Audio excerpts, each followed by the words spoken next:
ओडिशा के समुद्र तट के निकट, जहां बंगाल की खाड़ी की लहरें अनवरत आकर धरती को स्पर्श करती है, वहीं स्थित है कोणार्क सन टेम्पल। एक ऐसा स्मारक जो केवल पत्थरों का ढांचा नहीं, बल्कि समय, विज्ञान, कला और आस्था का अद्भुत संगम है। 13वीं शताब्दी में पूर्वी गंग वंश के महान शासक नरसिंहदेव प्रथम ने लगभग 1250 ईस्वी में इस मंदिर का निर्माण करवाया। उस समय यह मंदिर केवल एक पूजा स्थल नहीं था, बल्कि साम्राज्य की शक्ति, समृद्धि और सांस्कृतिक वैभव का प्रतीक भी था। इसे सूर्य देव के भव्य रथ के रूप में कल्पित किया गया, मानो स्वयं आदित्य देवता आकाश में अपने रथ पर आरूढ़ होकर इस धरती पर अवतरित हो रहे हों। मंदिर की संरचना अद्भुत है। पूरा परिसर एक विशाल पत्थर के रथ जैसा प्रतीत होता है, जिसके दोनों ओर 12 विशाल पहिए बने हैं। कुल 24 पहिए। इन पहियों का व्यास लगभग 9 से 10 फीट तक है और प्रत्येक पहिए पर सूक्ष्म नक्काशी की गई है। कहा जाता है कि ये 24 पहिए दिन के 24 घंटों का प्रतीक है, जबकि कुछ विद्वान इन्हें वर्ष के 12 महीनों और दिन रात के चक्र से भी जोड़ते हैं। पहियों की तीलियों पर बनी रेखाएं और आकृतियां केवल सजावट नहीं है, उनके आधार पर सूर्य की छाया देखकर समय का अनुमान लगाया जा सकता है। यह तथ्य दर्शाता है कि उस युग में स्थापत्य और खगोल विज्ञान का कितना गहरा संबंध था। 7 पत्थर के घोड़े इस रथ को खींचते हुए दिखाए गए हैं, जो सप्ताह के 7 दिनों का प्रतीक माने जाते हैं।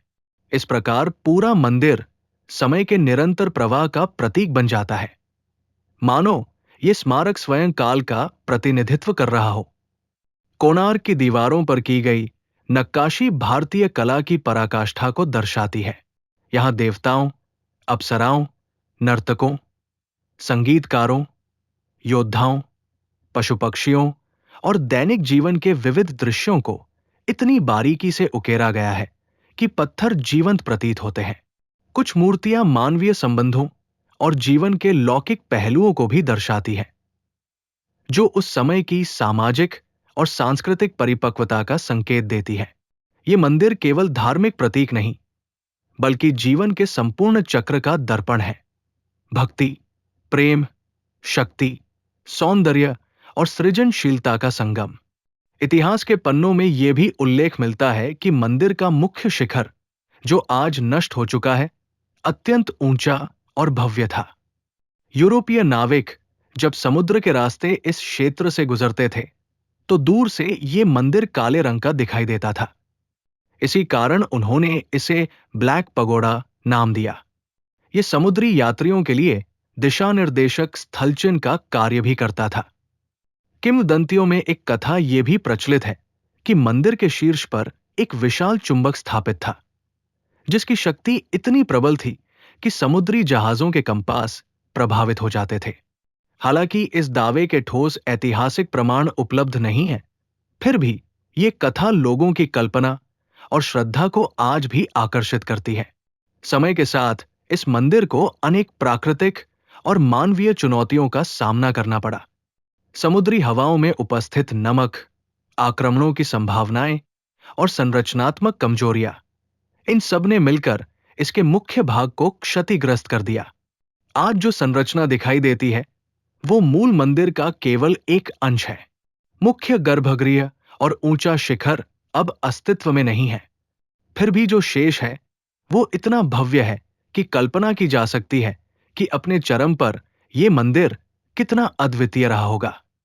कोणार्क का महत्व केवल ऐतिहासिक या स्थापत्य तक सीमित नहीं है, यह भारतीय चिंतन की गहराई को भी प्रकट करता है। सूर्य देव को यहां केवल एक देवता के रूप में नहीं, बल्कि जीवन और ऊर्जा के स्रोत के रूप में देखा गया है।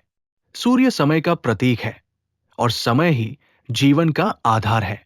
मंदिर का रथाकार स्वरूप इस सत्य को मूर्त रूप देता है कि जीवन एक निरंतर यात्रा है, जिसे समय के घोड़े आगे बढ़ाते रहते हैं।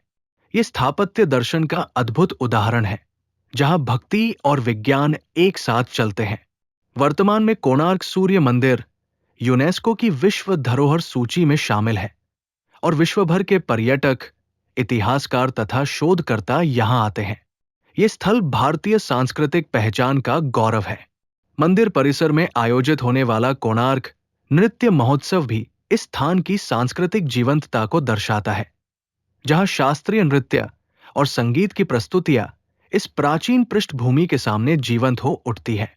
पत्थरों में जमी शताब्दियों की धूल के बावजूद इस मंदिर की आत्मा आज भी सजीव प्रतीत होती है। कोणार्क सूर्य मंदिर एक ऐसा स्मारक है जो हमें यह स्मरण कराता है कि मानव सभ्यता केवल जीवित रहने के लिए नहीं, बल्कि सृजन, सौंदर्य और ज्ञान के लिए भी अस्तित्व में है। यह केवल अतीत की कहानी नहीं सुनाता, बल्कि वर्तमान को यह प्रेरणा देता है कि विज्ञान, कला और आस्था के बीच कोई विरोध नहीं है। वे एक ही सत्य के विभिन्न आयाम हैं। जब सूर्य की पहली किरणें इन पत्थर के पहियों पर पड़ती है, तो ऐसा लगता है मानो समय स्वयं इस रथ को फिर से गतिमान कर रहा हो। और तब यह एहसास होता है कि भले ही शिखर गिर गए हों, किंतु उस युग की दृष्टि और प्रतिभा आज भी अडिग खड़ी है। ठीक वैसे ही जैसे समुद्र की लहरों के सामने यह प्राचीन स्मारक सदियों से खड़ा है।